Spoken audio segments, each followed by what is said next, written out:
Hello, listeners, and welcome to another episode of Cognitive Dissidents. As usual, I'm your host. I'm Jacob Shapiro. I'm also the founder and the director of geopolitical analysis at Cognitive Investments.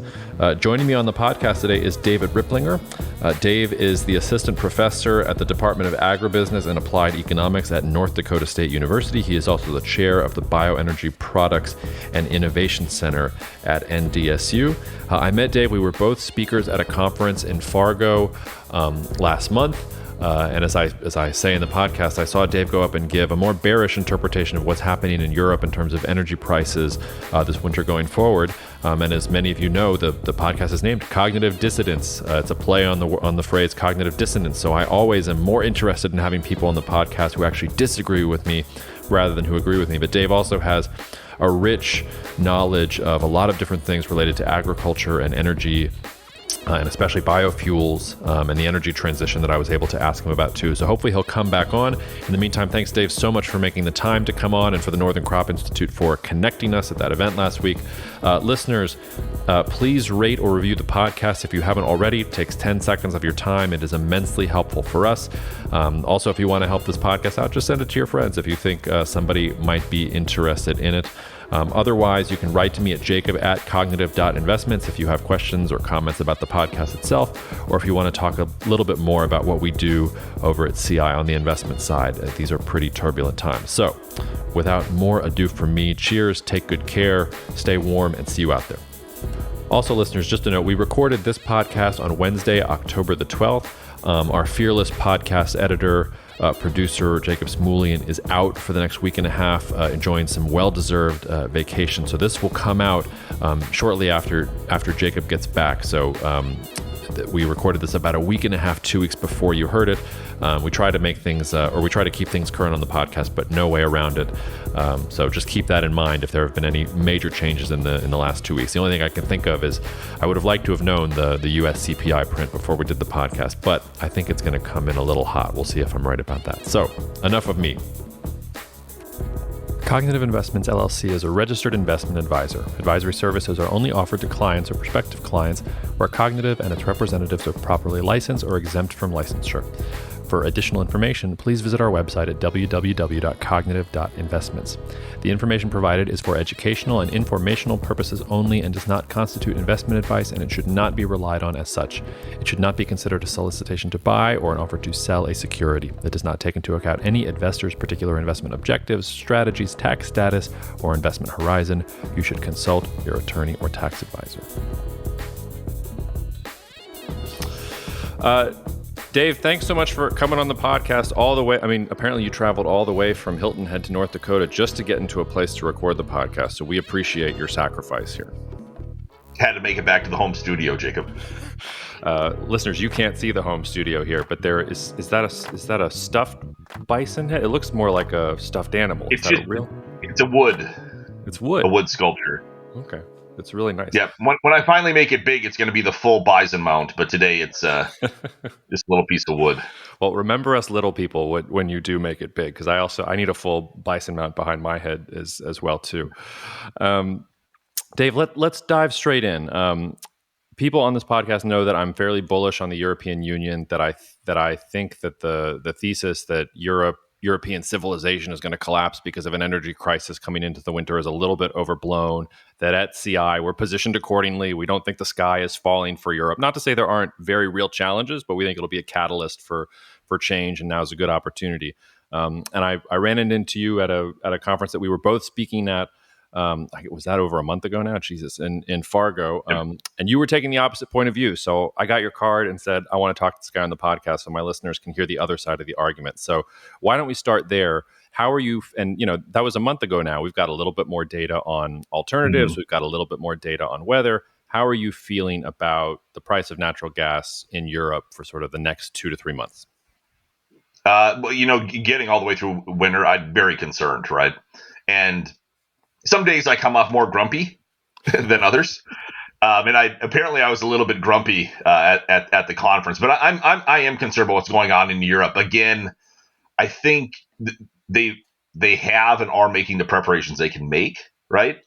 But we don't know what winter's going to bring. And to me, so much of this is do your best, keep your fingers crossed. And I really think that's a an unfortunate place for countries or a region to be in at the current time. If we have a really cold winter, it's going to get ugly, ugly, ugly. And it would have been great if this could have been avoided. Could it have been avoided? Was there a way to get? I mean, I guess if you go back in time Well, and tell the Germans not to bet on Russian natural gas, but that's that's exactly it. If they would have listened to JFK, 60 years ago, we'd be set. But this was kind of an inevitability, and I think Russia knew this, and I think that's why they were happy to do what they did, or more comfortable doing what they did with the invasion, and then they got called on it, right? And now it's to me, we're on the verge of a crisis. And I just sit and look at all of the great things that we have in the West, in the developed world, and it's like, why on earth are we experiencing this? And it's a commentary on energy security, the energy transition, of politics, of people keeping things, of not being familiar with what's going on. I think just kind of a general ignorance. Mm-hmm. And I'm always one, again, I'm kind of like more bearish on this. It's because I can be a little bit bearish, and then we make it through the winter, and hey, you were right, I was wrong, cool, but we're okay. But I'm also the guy who's going to store 3 extra nuts for the winter and not have to worry about it. Well, I'm going to store 6 extra nuts. I'm trying. I think there might actually be more points of agreement than disagreement. So I want to drive a little bit more into that and ask what does it look like if you're right versus what does it look like if I'm right? Because I would be the first to tell you, I think there are going to be some very serious challenges in Europe, even if we get the mild winter that forecasters are calling for. I'm particularly worried about countries like the Czech Republic, like Hungary, some of these Central European countries that have natural gas intensive industries that really bet the whole farm on cheap Russian natural gas, that can't just, build a floating LNG terminal or rent a floating LNG terminal like the Dutch are doing, who weren't making the investments in LNG that the Spaniards were making. The transmission networks are also not there to get the power from Western Europe to some of these. So there are definitely some countries that I'm not, so sanguine about there. But I also wouldn't deny that I think there's also upside, and it seems to me there's also catalyst for maybe this is the moment where at least some part of the developed world says, no, like maybe we should pay more attention to this, and it doesn't have to be this way in 2 to 3 years' time. And that's where I think there's a gap between what market sentiment is, which seems to be Europe, the sky is falling, which I don't think is your viewpoint, but correct me if I'm wrong, versus is this a catalyst? Is this a good time to get in? So tell me what it looks like if you're right in your imagining. Yeah, so that's great. So, I mean, I would kind of maybe even just put it at levels, right? So what could happen? What are these possibilities? It could turn out that we have a really nice winter and we have slightly higher heating bills. And maybe we see some curtailment, some industry shutdown. And we've already seen this, right? But let's say it doesn't get much worse. And then at the far end of the spectrum is pretty cold winter. And I don't know if you heard this. So Germany's announced that they're concerned about certain activities that might impact their infrastructure as Russia's attacking Ukraine's infrastructure this week. That there might be similar things happening in Germany and the rest of Europe. Those types of things, to me, could lead to an absolute catastrophe. High prices, folks turning off the heat, folks burning their house, literally, to keep warm, industry shut down, production shut down, all of these things being done. And I can see it as a possibility. And again, to me, it's just absolutely troubling that is out there. And I would say, to me, probably the biggest long-term effect would be a permanent damage to these economies, the acquisition of tremendous amounts of debt, the permanent closure of certain businesses, the relocation of businesses to places where energy is more reliable, to say nothing of like the human toll, people being sick, some people possibly passing away, and I would put that in the same context that we see that every summer too when we have a heat wave in the United States. It happens, right? It's horrible, but it happens. Just, households are unprepared for situations just outside the norm. And again, what's going to happen is somewhere between those two. And I'm waiting. And as you kind of kick things off, it's like we're just getting started. Every day we learn a little bit more. Every day we can see a little bit further into the future. And a lot of what I'm hearing makes me much more confident that things are not going to go horribly. But I'm always just sitting there going, gosh, one or two things could give, and we have a real problem, and ones that really can't be managed, ones that we just have to basically live through. Yeah, one of the charts that both scares me but also gives me some hope is the European Statistics Agency has a chart of heating degree days in the EU going back all the way to 1979. Maybe you've seen this chart, and you have some years above the average, but generally it's a downward sloping line, which, by the way, is bad for the planet in the aggregate, but it's a downward sloping line. And there have only been 3 years in the past 2 decades, basically, where heating degree days have been higher than normal. That gives me some hope. But the flip side, I think, of what you're saying also is, it doesn't even have to be a super cold winter. It could be a super cold week in winter. If there's one little cold snap that is really, really bad, and supply is not there and heat is not there for that week that it's bad, even if we have the mildest winter in history, if we have that one snapback week, things could be really bad too. So to your point, like, analysts like me can sit here and prognosticate and think about the future all we want, but nobody has yet figured out how to predict the weather, really, despite the fact that we're in the 21st century, as far as I know. So there is that problem too. Yeah, and I just add too, it could be the weather, or it could just be a supply disruption. We see that all around the world. A given winter, for some reason, a pipeline doesn't operate well. In this case, how disruptive would that be in Europe to have some critical infrastructure not work for whatever reason? Mm-hmm. Again, you're in this tenuous situation. What does that do? And it's really interesting. As an economist, we're kind of going from this place where usually we say, well, the market will figure it out, right? Prices will figure it out. And now, no, we might actually be in a place where there literally isn't physical supply, and prices don't matter, because the highest price in the world is not going to make this stuff magically appear. Mm-hmm. And I think that hiccups are almost certain to occur across Europe, because it's so large, there's so much going on. But could there be a single event, a week, whatever that might be, where things get a little bit goofy? And yeah. I don't know. I mean, it's on the possibilities list, and I find that really troubling.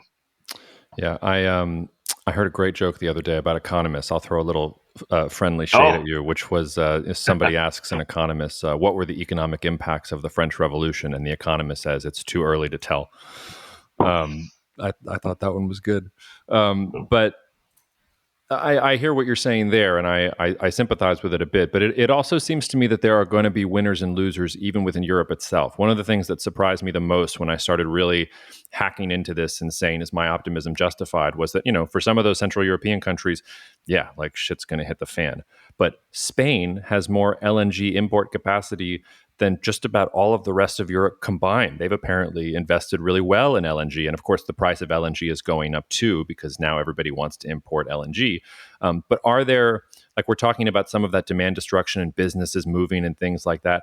Could it be that businesses move from, say, a Slovakia to a Spain? Could there be winners within the European Union that way? Or do you think it really does affect the bloc as a whole, and that LNG capacity on paper for Spain is not going to translate into, hey, it's wintertime and you need to turn the heat on? Yeah, well, it could be, and I think you almost have to go firm by firm and country by country. Small businesses where, the owners have lived in that community forever, they're going to shut down. And then what do? It's not, they're not going to move their mom and pop business to Spain, right? Necessarily. And if they do, you might be talking massive migration, which it would be interesting. Maybe this is the beginning of the great climate migrations. That's a joke. Well, it's a joke with a kernel of truth to it. that every good joke needs that. I think that it's certainly possible, but looking at larger businesses is they look at, if you're really looking at reciting something, I don't see how you don't look at the whole globe and just say, where does this make sense? Mm-hmm. And, I do this on a more micro scale, right? I help businesses cite of the many things I do. And, there's those requirements. It's like, do I have power? That's on the short list every single time. And if I'm a business that just shut down because I couldn't get natural gas or I didn't have affordable electricity, when I relocate or I look at possibly, building a new somewhere, boy, that's going to be way up there. And I would even look at Spain and say, okay, how energy secure is Spain? Much more so than most of the rest of the continent. But I'd still want to have some strong assurances of exactly how things look. Mm-hmm. Yeah, I was working with someone a couple weeks ago, and we were looking at Vietnam, and they were thinking about operations in Vietnam. And Vietnam looks great a lot of ways on paper until you get to what is the grid, how much power do they actually have? Literally everybody, every company in the world wants to go to Vietnam. They've all figured it out. There's no power capacity, so everything looks good until you get to power capacity. There was something you said earlier I wanted to go back to, which is you used the phrase, I think, that Russia knew this, and you were talking about Russia knew that it had this energy leverage over Europe. And I wanted to ask you about that because I'm still struggling to understand Russia's rationale on this. And I wanted to throw a hypothesis at you. One of my theories is that Russia kind of saw the writing on the wall. Russia was not ready for a world with LNG and green hydrogen and renewables and all these other things. They really bet on pipeline politics, and they thought pipelines were going to ensure that the Europeans were dependent on them forever. If not forever, then at least a decade sort of beyond. Mm-hmm. That started to go away a little bit, and maybe they had a point here of maximum leverage that they wanted to use over Europe, and maybe they knew they were going to lose it. And the analogy that I've been thinking of in my head, and maybe it's not the right analogy, was China and Japan and their rare earth spat around 2010, which was China's threat of cutting off rare earth exports in that particular instance was far more gave them far more leverage than actually doing it, because as soon as they did it, yes, it caused big problems in certain parts of the Japanese economy and for certain Japanese companies. But those Japanese companies said, okay, now we need to get non-Chinese sources of these minerals that we need in order to continue manufacturing. And they've done that over the course of the past couple of years. So do you think that Putin made a mistake there by using that leverage? Do you think the leverage is more that I'm understating the leverage? Do you have any kind of window from an economics perspective what the Kremlin was thinking in that regard? Yeah, well, I'd say I like your take. I mean, it makes a lot of sense. I think that obviously there's a lot of misinformation, even, within those inner circles in Russia about what the state of their military was, what the state of politics was, what the state of energy is. And I definitely have to agree, too, that with the energy transition in Europe moving along so quickly, that, I mean, there was, we were going to see, peak use, about now, right? I mean, the rapid transition away from fossil fuels, including natural gas. As well as, significant, and I don't know if Russia thought so much about it, too much uncertainty in terms of the energy system's performance in Europe as they make that rapid switch. Did they, even before this hit, did they really have that reliability that folks would be looking for? And I think that they were already exposed, right? And we saw. We see issues like that, the nuclear issues, retiring coal too quick, retiring nuclear too quick, moving to renewables, which are great, but you need to have base load, you need to have storage or something. And I think Russia just saw this as, this was the time. And again, Putin's getting old. I mean, his story is going to end sometime sooner or later. And I think that was one of the draws. I mean, to me, I think they're just seeing their interactions with Ukraine as part of this prolonged story. And that was probably, to me, what dominated. And I can certainly see that, they kind of have greater leverage now with energy than they did, or than they would in the future if we continue down that energy transition path. At the same time, if they're willing to do some things that are so aggressive in nature, how much does that really even matter? And I'd also say too, I mean, Russia, with what they've done this last year, Gazprom had record profits the first half of the year, right? You sell half as much, you charge 4 times as much, you make more money. And I think that really one of the things that's coming from this, and I don't know if Russia thought this through, is I really see the development of spheres or axes around different players, and energy as Russia as its major energy supplier, and Europe is not their major customer, right? I mean, they're going to be doing more business with India and China because they have to. And did they see this? Are they ready for it? No, not quite, but that's someplace they might have to go. Yeah, I mean, I've been joking literally since day one since Russia began the war that congrats to Vladimir Putin. You've transformed Russia from a great power to China's gas station, because I don't see any other future really for Russia in that point of view. You made the point about Gazprom too.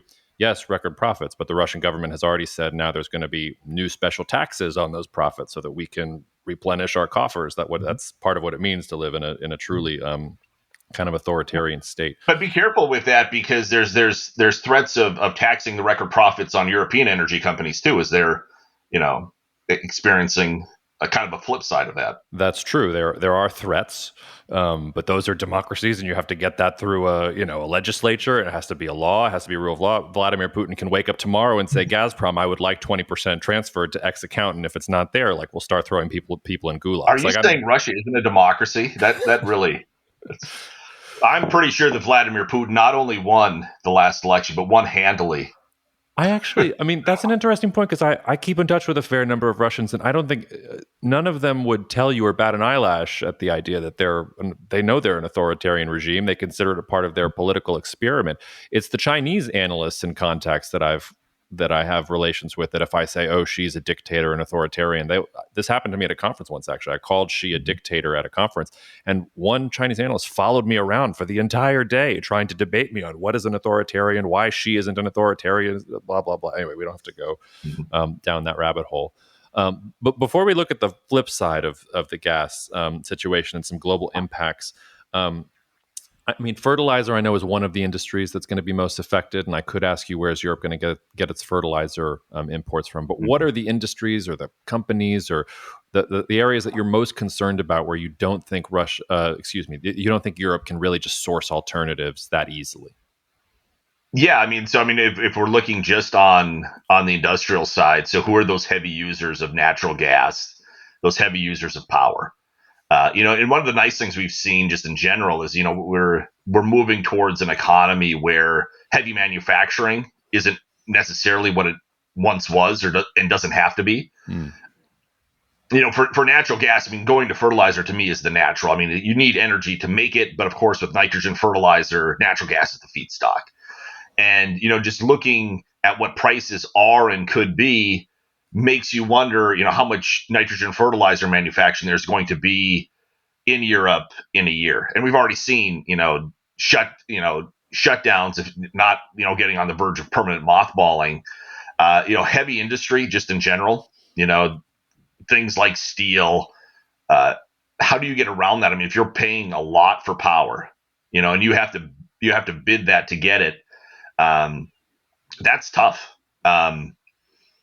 Power generation is obviously there, and then I would extend it too. I mean, the prices are so high now, where the expenses associated with running even a small business make a lot of small business owners scratch their heads, saying, "Gosh, I can't afford to keep the cooler going so people can grab a soda out of my fridge.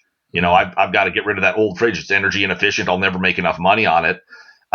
I can't have my little ice cream scoop stand going because I can't afford, keeping that cool." And it extends down to that level. And again, is that a short-lived thing? And it might be. If not, things are going to get really interesting. We might see a very, very energy efficient Europe very soon because of the high price of energy. Well, that's what I'm betting on, but I'm trying to figure out if I'm wrong. It's also you mentioned steel. I mean, China has had a surplus of steel. It's been trying to offload for a decade now. It's too bad we can't just turn around and have the Chinese sell all their surplus steel to Europe and try and prop up the global economy that way. I want to turn to the flip side of this equation to ask you about the United States' role in all this, because relative to Europe and the United States, we have enjoyed very, very cheap natural gas and energy prices in general here for the past couple of years, maybe even a decade. I mean, really, since the shale revolution takes off. And the Biden administration keeps insisting it wants more exports, get the LNG to Europe, get the oil to Europe, do whatever the United States needs to support Europe in its time of need against Russia. And I get the logic of that from a strategic and a geopolitical basis. But it also seems to me that that is inevitably going to mean that prices rise here in the United States. And maybe Biden is a very rare politician who is willing to, sacrifice his political career to help an ally abroad that is in need. But I find it very difficult to believe that Biden, the Democratic Party, Congress are going, when they actually see what exporting, the level that they're talking about exporting to Europe is going to do to U.S. energy prices, that they aren't just going to come in and do what happened in the 70s when oil production was flagging in the U.S. and say, okay, there are caps and limits on LNG or natural gas or oil exports going abroad. I feel kind of lonely on that island. I don't see anybody else talking about it out there. And to the extent that they are, they're just quoting Biden. I think he literally said last week, we will continue to export. There will be no export bans. Tell me what you think. Have you heard anything about that? Do you have any thoughts about that? Well, I think that the administration has been very good at bifurcating domestic energy and global energy. And to me, it's concerning. Again, it's a global market for natural gas, LNG. And again, we don't even need to move the physical or much of the physical for that relationship to hold. We have high energy prices right now in the United States, in large part of what's going on in Europe. That will continue. If they're going to increase their reliance on American-produced LNG, well, then we as American consumers are going to have to pay more to keep what we might want. And there's no way around that. And I think in general, the thought of slightly higher energy prices isn't anathema to the administration. I think they're okay with that. But they might not fully understand or be honest with themselves about how high these prices could become. Mm-hmm. We're also too, I give talks quite a bit, and the regular, throw out a couple of tidbits in addition to the main points. One of the tidbits is, we're not into winter yet ourselves, and once those bills start coming in for heat, for those of us who are, in the cooler climates, that's going to change a lot. And we've already seen, some activity at the federal levels, like, well, hey, we're going to provide heating assistance as we always do. Well, we're going to provide more. But you know what? If my heating bill doubles or triples as an American citizen, at a time when we're entering recession, at a time where I or my spouse are worried about or actually lose our jobs, things can get heated pretty quick. And I don't think that, just like I think many folks in Europe are, and again, this is a kind of opposite of you, are really happy being ignorant. We got good news. We're fine. And, the same thing here. There's this ignorance in general of where we sit and what our winter might look like. And again, nowhere near as extreme as what might happen in Europe. But you know what? When you get that $500,000, $1,500 a month heating bill and you're not ready for it, I mean, that's devastating. And for some households, if you don't have, fixed income, no heating assistance, that's devastating. I mean, you want to talk about your savings disappearing relatively quickly. And I think most people don't expect that. We're used to really, relatively stable energy prices, both at, wholesale and retail levels. And that's actually not the case right now. Power's been a little bit more expensive, but heating could be terribly expensive this winter. And energy in general going forward could be quite expensive. And I don't think folks are really ready for that. We're all in tune, and we kind of get hit with the gas prices we drive across town, whatever the gas station price is. But that monthly heating bill is going to be big enough where everybody is going to grab it instead of just ignoring it and say, yeah, it was whatever it was. You don't even look at it like a lot of our bills. You just pay it and it's gone. Now it's going to be like, why am I $800 short? Yeah, I mean I'm recording in New Orleans. Like we get the flip side of this. So I've been running the AC here for the last 2 months, and it sucked. Although like we're a little earlier in the economic cycle. Like everything wasn't so doom and gloom 2 or 3 months ago. I think when the summer started. And gasoline prices were also just starting to come down. But I can tell you from personal experience, it was not fun. The flip side of that, and I would hate to be the one that's going into sort of those higher prices right now. I think that raises an obvious question, though, which is, and we're recording this the day before the U.S. CPI print. Don't know what it'll be, and this will come out about a week after we record. There's that sort of powers up, like all that other kind of stuff, and yet inflation is super high, and the Fed is acting like it has to squash inflation like a bug with however high it has to raise interest rates. When it seems to me, if what you're talking about is true, if we're talking about those types of heating bills for consumers in the winter in the Northeast or in the Midwest, I think that would do a better job of driving down inflation than maybe higher interest rates. I mean, is that going to cut the legs out from underneath inflation, or are there supply issues there that are not going to respond to that kind of situation? Yeah, well, I mean, I think it helps, right, from that kind of perverse "I'm an economist," omnipotent thing. Yeah, hey, great, prices are high. It's going to destroy your budget. You're not going to be able to spend more on things. You'll start spending less. Yeah, that's certainly the case, and I would go back too, because talk about gasoline prices changing. Gasoline prices are a pretty sizable part of most household budgets, and as that wanes, you kind of have a little bit of give, right?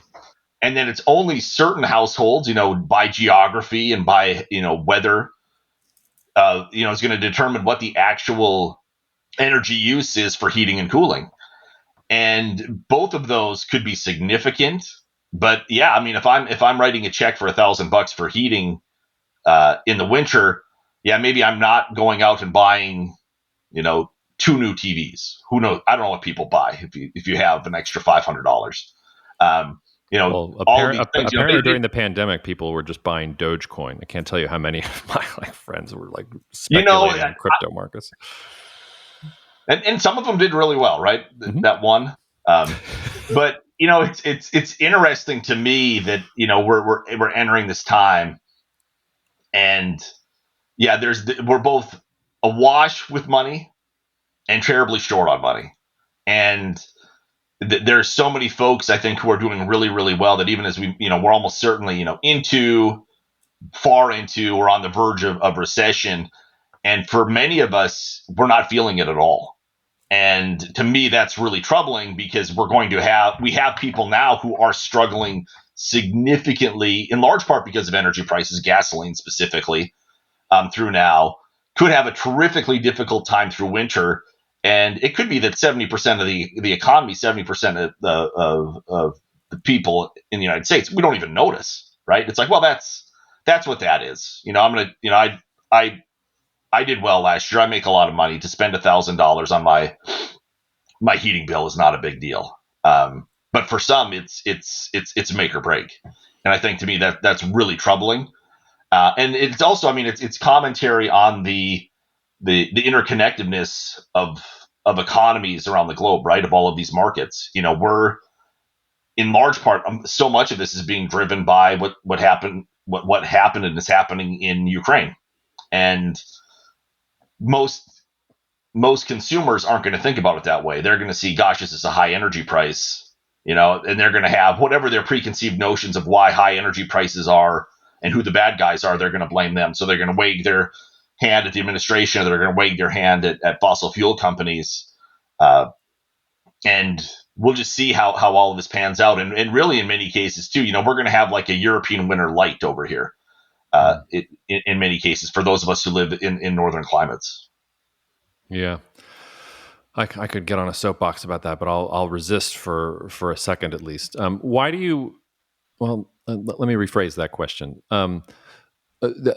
This is a difficult counterfactual, but imagine for a second that Russia had not invaded Ukraine. Do you think that we would be experiencing similar problems today, just of an order of less magnitude? Or do you think that the Russia-Ukraine war really was a disruptive event that we'll look back 5-10 years from now and say, this really changed the trajectory of the global economy?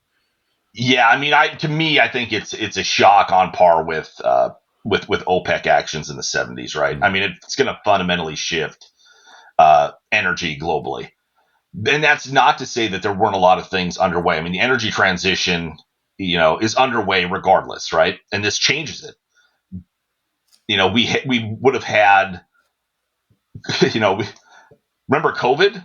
As we've talked so much about Ukraine, we had this huge shock, a once in a generation shock, followed by the war in Ukraine, which is another like generation shock, and then you have to revisit. If you have shocks every year, are they once in a generation shocks? But yeah, I mean, we're gonna come to this new future state that's really going to be fundamentally different because of what's going on there. To say nothing of how our economy, how we work, how we live, how we travel, how we trade because of COVID, and that's all got to get figured out with this new giant rock. As we threw one big rock and we had all these ripples, like, oh, there's the ripples. That's what's going to do. We throw another rock in there, you have no idea what's going on. It's funny. I was well. First of all, I'm a geriatric millennial, so I'm at the upper end of that limit. And I got to say, like, the reason we're so salty all the time at the boomers is because they keep on like throwing shade at us. And it's like we had the 2008 financial crisis, then we have COVID, then we have this Russia-Ukraine. Like, we just keep on getting like all of these once in a generation crises, and but we're lazy because we're eating avocado toast. It's like really frustrating. But I also I was at my cousin's wedding a couple weeks ago, and my cousin's partner. She told me the story that he is not a millennial. He's younger, and apparently one day he turned to her and asked, "Is this what the Great Financial Crisis felt like?" Referring to like market movements like today. And I don't think we're there yet. I think we have a lot more like to go. Yeah. I mean, we've seen, there's a lot going on just talking about the economy, right? So the disruptions from COVID, the federal response.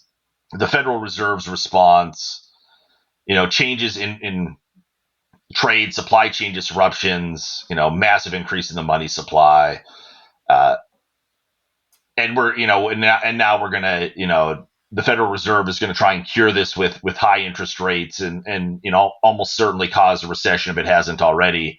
And yeah, to me, this is not even close in terms of economic impacts of what the Great Recession was. It's not even close. And I don't think it will be. I do think that a lot of people are going to get hit hard too. But if you look at the causes of, some of the key causes of that, and the disruptions in the housing market, and that impact versus now of just having, a couple of things, a little bit, a lot of money going into the economy from the Federal Reserve or from the federal government, which made absolutely perfect sense at the time because you can't undershoot during COVID, right? They would have undershot, we would, there'd be people out in the streets with pitchforks. I mean, it'd be absolutely disastrous. But now we have to deal with it and pay for some of these things.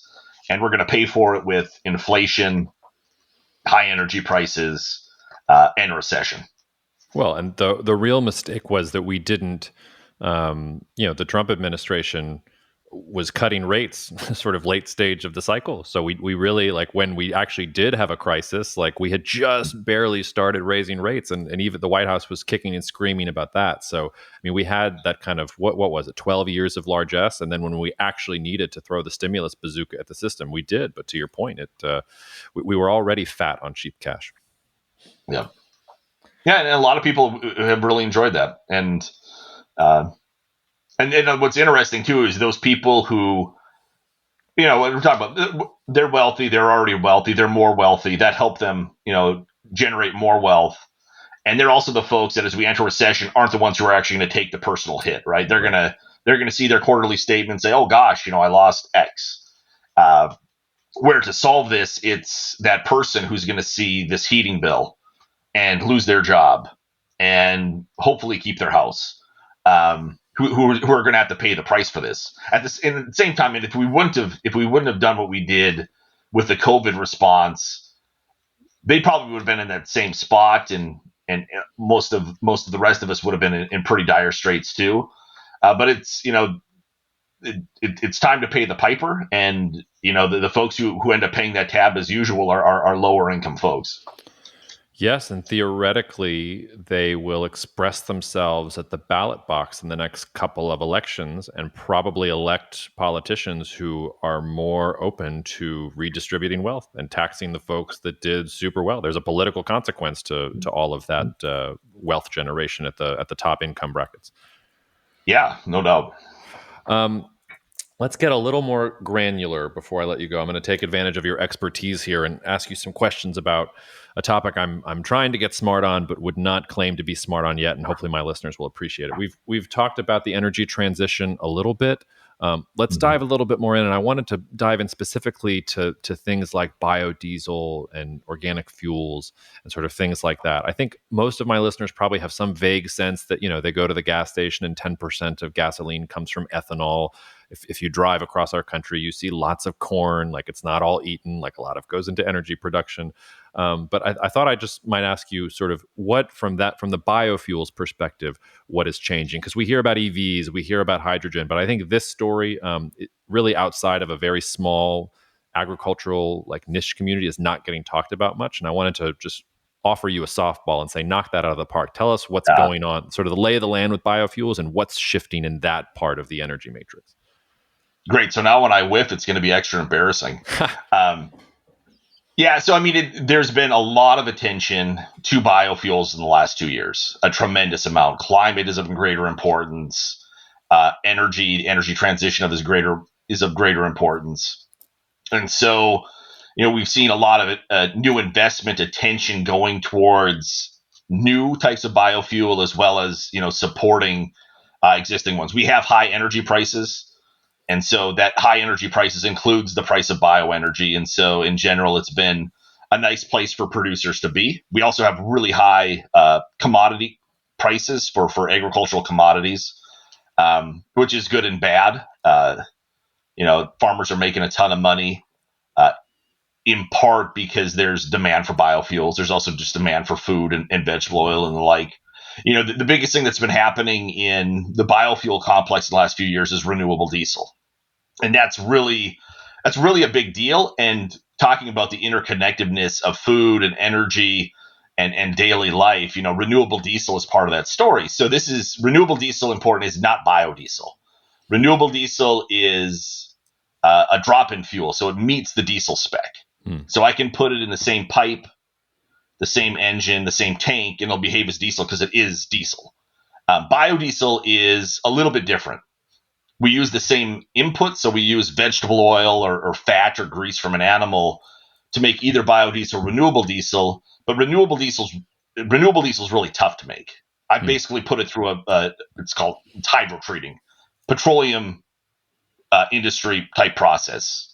Hundreds of millions of dollars, billions of dollars for facilities like that. Biodiesel I can make in the kitchen. Great experiment, science experiment for elementary school, junior high kids. The thing with renewable diesel is because it's a drop-in fuel and it has a smaller carbon footprint than regular diesel. It's got a huge market in California and some other states and some other countries. And what's exciting about that is, well, that's a new market.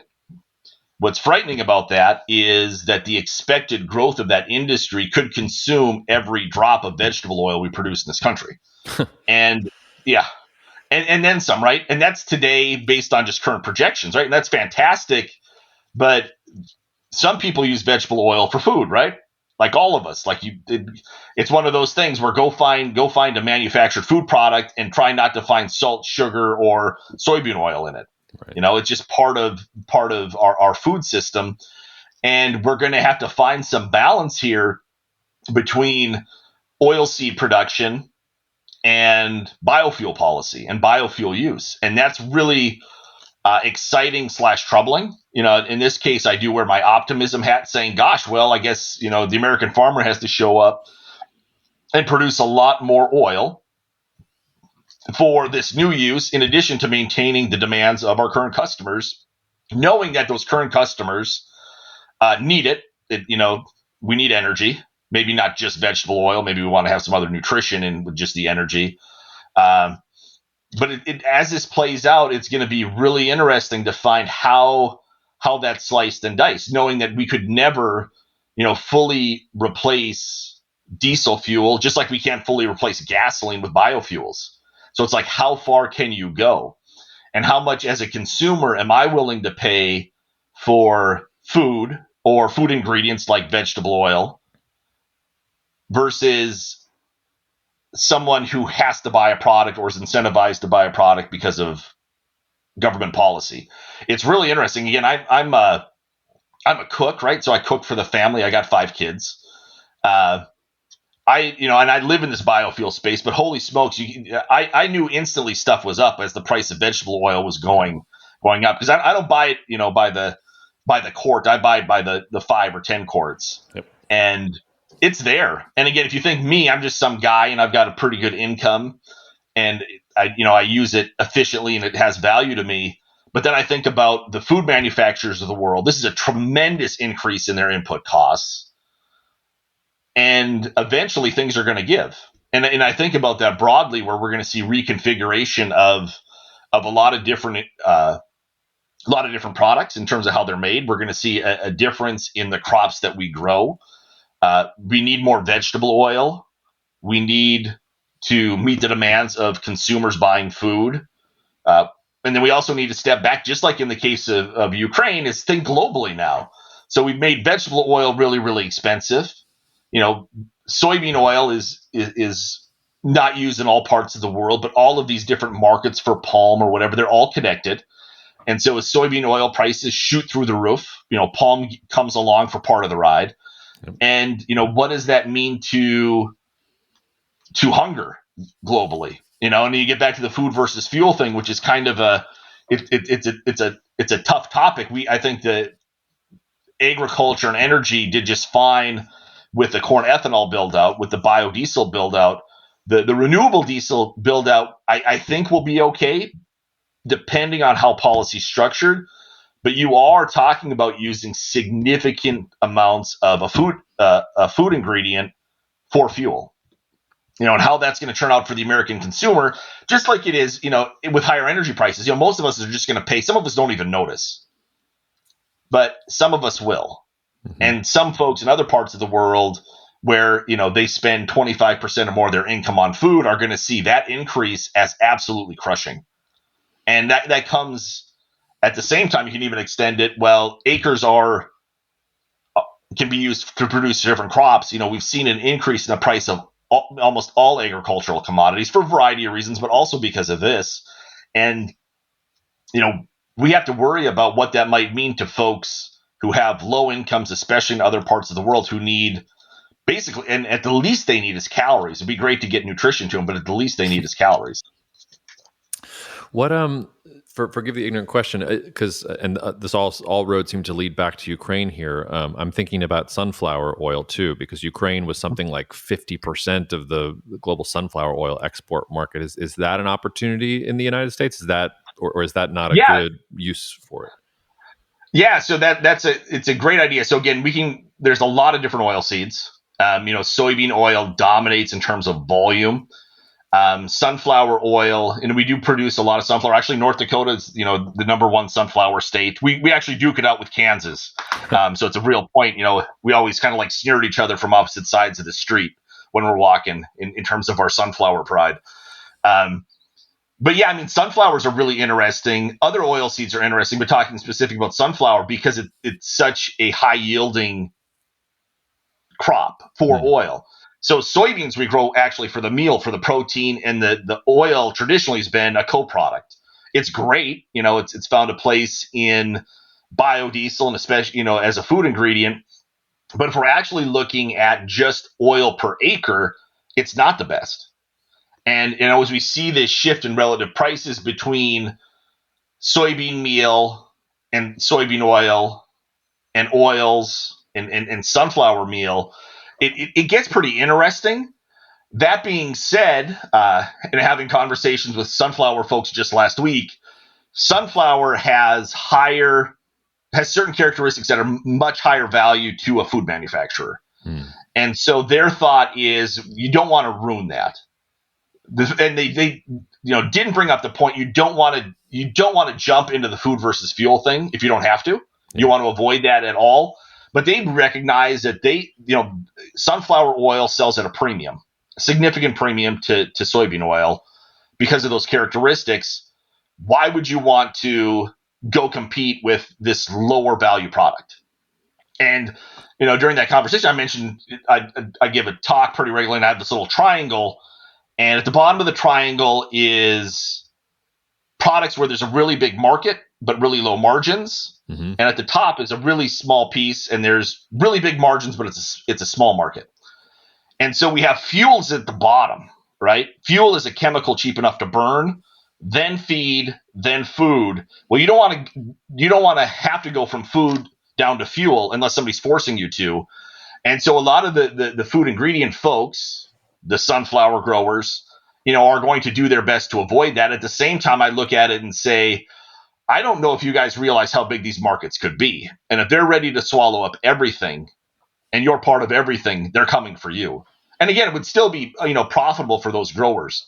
I'm very interested in it. I think it's interesting because, again, you can just look at a map of the United States or look at a map of the world, as you brought up Ukraine, and just say, okay, where do we grow what? And if the price of vegetable oil is twice of what it was 3 years ago, how does all of this shift? Yeah. And there's tremendous shifts, that are and will be underway. Are there any other oil seeds that we don't use right now, or that would be better for this use case that might arise in the next couple of years? Yeah, so I mean, there's a long list of in industrial oil seeds that we don't today produce a lot of. Again, we produce a lot of soybean oil, we produce a lot of sunflower, we produce a lot of canola, and actually, soybean much more than canola much more than sunflower. And then there's other industrial oil seeds, camelina, carinata, things that most people have never heard of that are out there that some businesses and or the federal government have invested in to build up those yields. And they're interesting. But at the same time, I look at the map either as a farmer or just as a great central planner and say, I need the most oil from this acre. What gets that for me? It's like, well, sunflower gets me the most oil per acre. Well, then I want that. I don't care that it could also be used for food. I could use this industrial oil seed and get a bunch, and maybe even as much as canola. But I'd rather have canola because it has a food market too. And so a lot of those alternative crops, to me, aren't necessarily viable in the current market. And I don't want to poo-poo that because that's a lot of my academic research and the work that I do, both here and nationally, interacting with a lot of different folks. But right now, those crops that are already at that global scale are the first best places to start. And for a variety of reasons. One, because the supply chain is there, the production is there, farmers know how to grow them. We've already invested all this money to get these yields, and it takes a whole lot of time and effort to do that for that next crop. And so, when I look at what this might mean globally, I would look more at a shift in acres among these existing crops as opposed to the emergence of new crops. And that's not to say that we might not see easily hundreds of thousands or even a few million acres of some of these industrial oil seeds. But to me, these soybeans and sunflower, canola are going to trump those. Even corn oil and corn, the economics, it's tough to beat some of those crops on their face. Yeah. Let alone to get a farmer to say, oh, I'm going to try something new when I could be making a ton of money doing something I already know.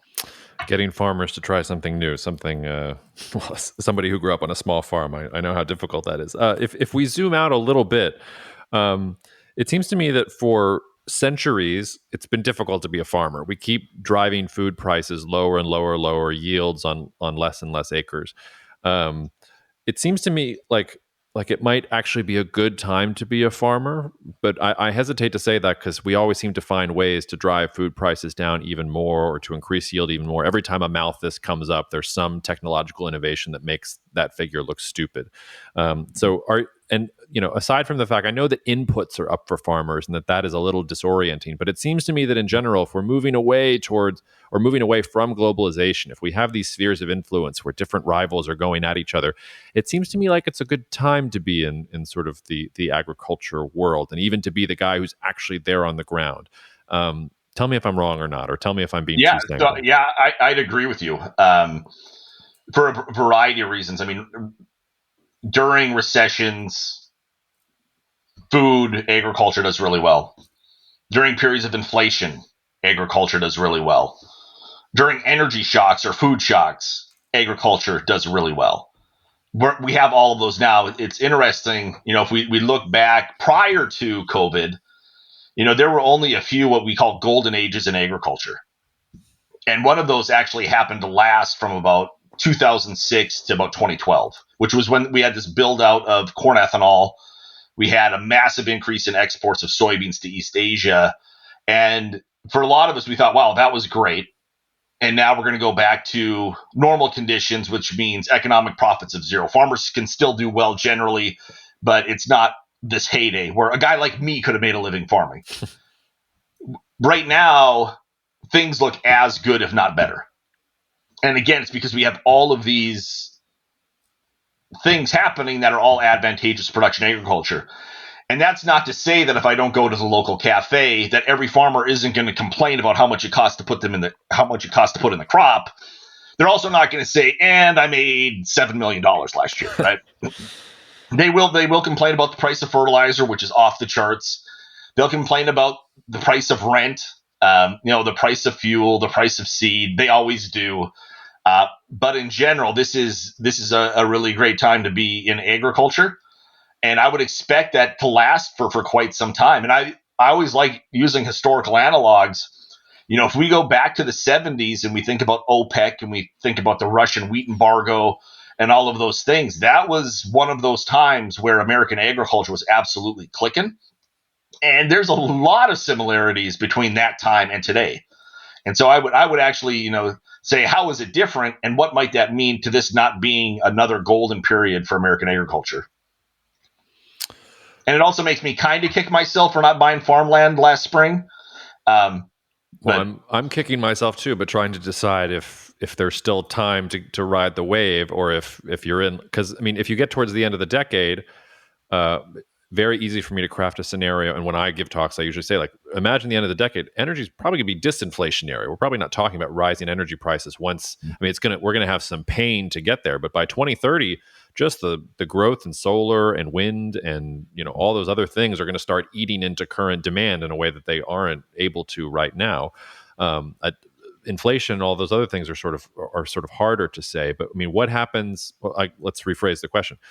Should we be buying farmland today, or did we miss the boat? And congratulations to those that bought ahead of time. Yeah, you're late.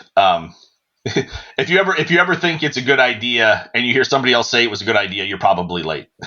And that's okay. There's other great investment opportunities. The stock market's at a discount. If you want to look for a place for a buy, we're got a 20% off coupon right now. And I would look forward, a decade from now in agriculture, just because of the nature of the market, unless we see continued turmoil, which I don't expect, COVID type disruptions, Ukraine type disruptions.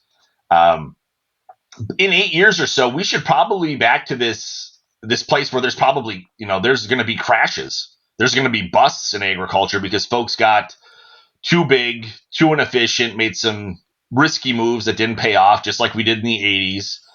And, eventually we'll go back. We know that the normal situation in production agriculture is one of zero economic profits, right? It's you minimize costs, you try and make a buck. And if you do well, you can make pretty good living every year, but it's not unbelievably profitable for most farmers. And I mean, anyone who doesn't expect that to return sometime, and probably sooner than a lot of people think, should have taken a class in economics or agricultural economics. I'll get you out of here on this because we've somehow mercifully made it 56 minutes and not mentioned China once in this conversation. But I can't let us go away without at least sort of touching on China, because one of the things I keep telling folks that I speak to, especially who are in the agricultural community, is do not rely on access to the Chinese market. Make as much money as you can for as long as you can, but it's tenuous. It can change at the drop of a hat. Like the writing is clearly on the wall. Do you find with the folks that you're talking to, are farmers listening to that message? Are they diversifying away from China as a consumer, or is there just too much inertia and China's too big and the profits are too shiny? Because to your point, one of the scenarios I can imagine of seeing the current golden age collapsing is, well, what if China just says, "Hey, thanks, we purchased some of these countries in Africa with debt traps, and we're importing from Brazil, and we don't need you anymore, United States. We've had enough." Yeah, well, I think so. The American farmer doesn't necessarily know where his grain goes, right? And specifically off any field once it gets to the elevator.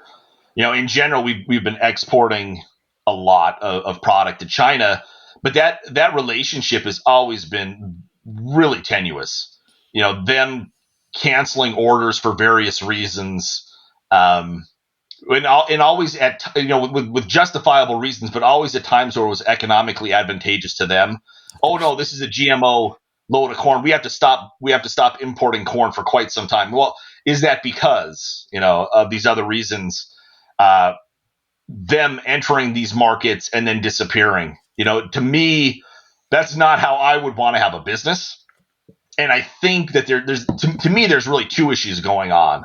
There's the economic issue, the market issue, and then there's the political issue.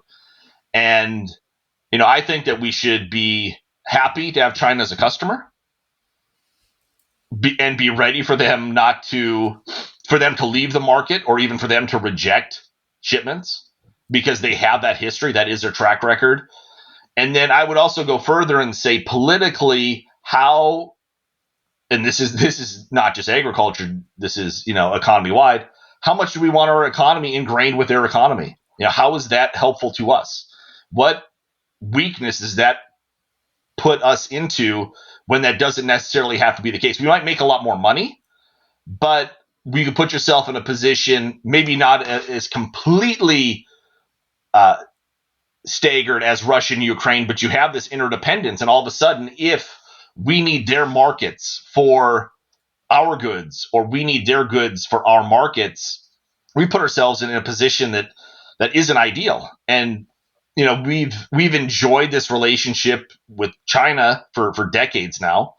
We've made a lot of relationships. Economically, it's been generally positive, and politically, it's put us in a corner. And I think that's a little bit silly. And so I guess we'll see how all of that goes.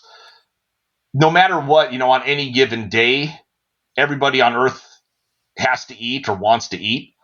And we can see shifts. We can send our agricultural products somewhere else. It might not be as profitable for us. And really just to think about how those shifts might happen, that's not a farmer or even an agribusiness or even the government alone who makes those types of decisions.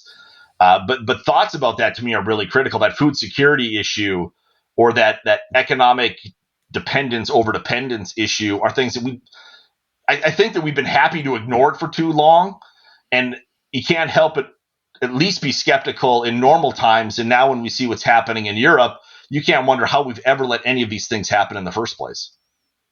Yeah, and I don't think we're going back to the world before COVID and the Russia-Ukraine war. I think that's, for me, one of the big lessons here is don't expect things to get better. Like we're in a new world here, and we're going to have to figure our way around it.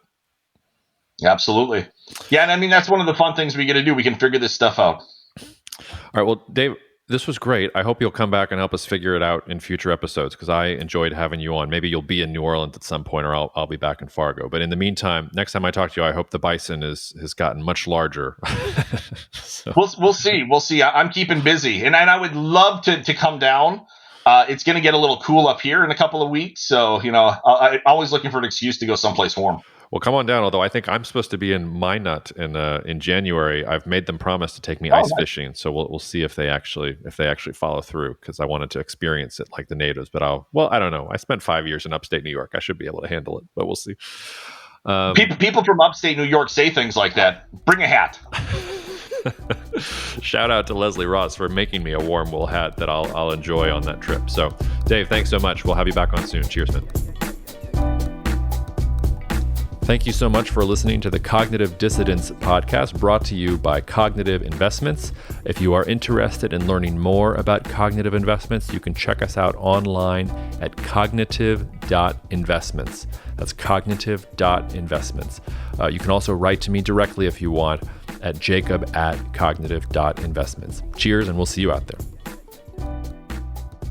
The views expressed in this commentary are subject to change based on market and other conditions. This podcast may contain certain statements that may be deemed forward-looking statements. Please note that any such statements are not guarantees of any future performance, and actual results or developments may differ materially from those projected. Any projections, market outlooks, or estimates are based upon certain assumptions and should not be construed as indicative of actual events that will occur.